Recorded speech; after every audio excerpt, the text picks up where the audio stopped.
Bonjour Roger Feng. Bonjour. Vous êtes déjà venu au salon en 2013. Oui. Et depuis, vous avez publié 2 ouvrages en 2014. Oui. Le dernier soldat, donc c'est l'histoire d'un soldat américain qui Le dernier soldat américain reconnu officiellement mort 1 minute avant la fin des hostilités de la guerre de 14-18. Donc le 11 novembre 1918 à 10h59. Pourquoi vous êtes-vous penché sur le destin de cet homme? Qu'est-ce qui vous...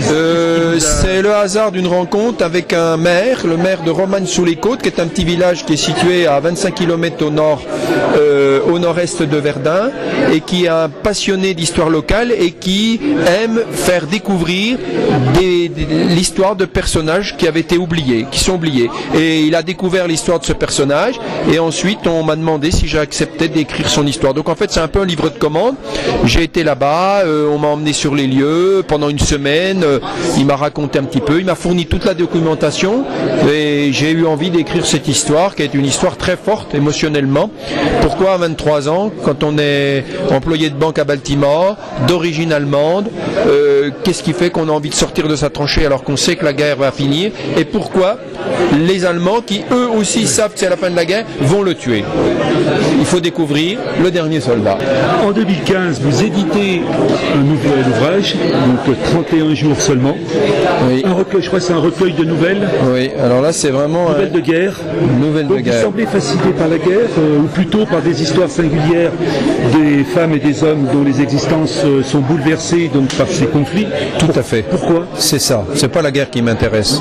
Je paraphraserai Saint-Exupéry qui disait « Parler de la guerre, c'est la fonder ». On n'est pas là, je fais pas des livres sur la guerre, je parle pour glorifier la guerre, etc. C'est pas du tout. Hein. Mais je me situe entre, disons, Saint-Exupéry qui dit « Faut pas en parler », et puis Georges Santayana qui lui dit « Toute humanité qui oublie son passé est condamnée à le revivre ». Donc j'essaie d'être entre les deux, c'est-à-dire en fait de parler de gens qui dont les destins, justement, comme vous le citiez, ont été bouleversés par les conflits, et de parler de personnes singulières qui ont fait des choses pendant ces périodes, des hommes, des femmes qui ont eu des comportements vertueux, courageux, qui ont même sacrifié leur vie pour en sauver d'autres, pour faire que lorsqu'il y avait un ennemi désigné, on tente autant que faire se peut de retrouver sa liberté ou de sauver une personne, ou etc. C'est les petites histoires qui m'intéressent, c'est pas les grands faits historiques.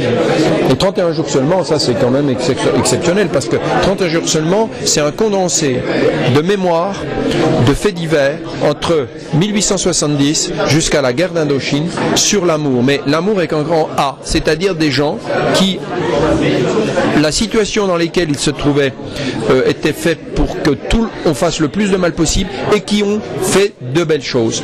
Un soldat allemand qui a sauvé une petite fille, un médecin qui a sauvé une personne, une maman dont le fils avait été fusillé par les Allemands, qui a sauvé un jeune soldat allemand, par exemple, tombé sur le pont du Doubs lorsque le pont était détruit à Montbéliard. On avait pris des jeunes prisonniers allemands pour le reconstruire dans l'eau glacée. L'un est tombé dedans et il risquait de mourir. Elle l'a pris chez elle, elle l'a sauvé avant de le remettre aux autorités américaines. Enfin, toutes des histoires qui parlent d'amour, et 31 jours seulement, c'est vraiment quelque chose. Mais par contre, c'est des histoires vraiment difficiles, hein, pleines d'espoir, mais qui sont émotionnellement très très fortes. Pour l'avenir, pensez-vous continuer sur ce sujet, ou au contraire trouver d'autres pistes? Non, parce que j'ai déjà changé. J'ai fait Bleu-Vent, qui est un charivari qui se passe au 19e, et je viens de sortir en juin Le Chant du Loup, qui est l'histoire d'un vieil homme qui arrive sur l'âge, qui est un chasseur de loups, qui est un métier qui existait au 19e, et qui va transmettre son savoir sur la nature, sur l'observation, à un jeune garçon qui s'appelle Louis.